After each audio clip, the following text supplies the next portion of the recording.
हम लोग बात करते हैं नेक्स्ट क्वेश्चन। ये पॉलीथीन वाला है।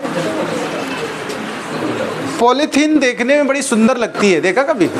Pretty polythene. पॉलीथीन के लिए क्या बोला जाता है? Pretty polythene. लेकिन ये हमारे लिए डेंजरस है, तो प्लीज़ आप लोग पॉलीथीन का इस्तेमाल ना करें। Avoid polythenes, no to polythene, take your bags of cloths, okay. तो चलिए, लेकिन क्वेश्चन पॉलीथीन का वो कर लेंगे, लेकिन पॉलीथीन का इस्तेमाल नहीं करेंगे आप लोग। क्वेश्चन है, a polythene piece, excuse me, keep silence. A polythene piece rubbed with wool is found to have negative charge of this। यानी हमको जो वैल्यू गिवन है वो चार्ज गिवन है, माइनस में है, वो अलग बात है। अब पहला पार्ट हमसे क्या कह रहा है? Estimate the number of electron transfer from which to which, किस से किस में गए।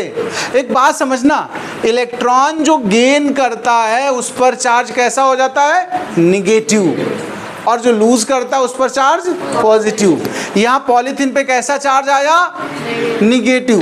तो इसको इलेक्ट्रॉन गेन हुए कि लॉस? गेन। इलेक्ट्रॉन गेन हुआ है। क्वेश्चन यही पूछा, फ्रॉम विच टू विच। तो वूल से इलेक्ट्रॉन कहाँ ट्रांसफर हो रहे हैं? पॉलीथीन को। तो पहले तो निगेटिव से ये पता चला, from wool to polythene. From which to which से बात हो गई, खत्म। अभी नंबर चाहिए, कितने ट्रांसफर हुए, तो इसके लिए क्वांटाइजेशन का फार्मूला सिखाया मैंने, Q equal to n e. Number of electron find करना, तो n is equal to Q by e कर दीजिए। Q है 3 इंटू 10 टू पावर माइनस 7, और E का मतलब होता 1.6 इंटू 10 टू पावर माइनस का 19। अभी सिंप्लीफाई करना आपके हिस्से में चला गया, चलो आप अपने आप सिंप्लीफाई करना, हम सिंप्लीफाई नहीं करते हैं। सेकेंड पार्ट सुनिए, is there a transfer of mass from wool to polythene. क्या मास ट्रांसफर हुआ है? भाई इलेक्ट्रॉन ट्रांसफर हुए ना, इलेक्ट्रॉन ट्रांसफर हुए कि नहीं वूल से पॉलीथीन पे?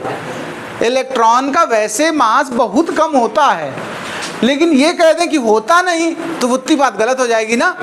तो हम कहेंगे yes there is transfer of mass, there is transfer of mass. और कितना मास, अब हम उसे कैलकुलेट करेंगे।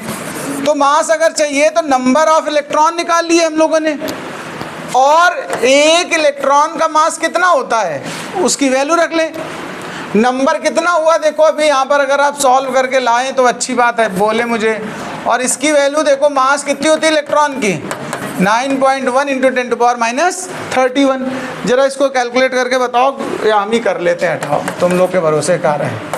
डेसिमल हटाया, सीधा 30/16 हुआ, और 10 टू पावर देखो 19 प्लस की चली गई, 7 कम हो गया, तो कितना बचा? 12। अच्छा, इसको कट कर दो पहले, तो 8, 15। अप्रॉक्स कह सकते हो, अगर चाहो तो अप्रॉक्स में 2 लिख सकते हो। अप्रॉक्स में 2 इंटू 10 टू पावर 12 लिख सकते हो। एक बात सीधा सीधा, एक्यूरेट करना हो तो डिवाइड डेसिमल में ले जाओ, हम यहाँ पर अप्रॉक्स में लिख रहे हैं। 2 इंटू 10 टू पावर 12, तो ये देखो मास भी उसी में निकल के आ जाएगा। 218.2, 10 टू पावर देखो माइनस 31 से 12 कम कर दूँ तो 11 कम कर दिए 20, और एक और कम कर दीजिए तो माइनस का 19 kg। इतना मास ट्रांसफ़र होगा। नोट करिए, फिर अगले क्वेश्चन की बात करेंगे हम लोग।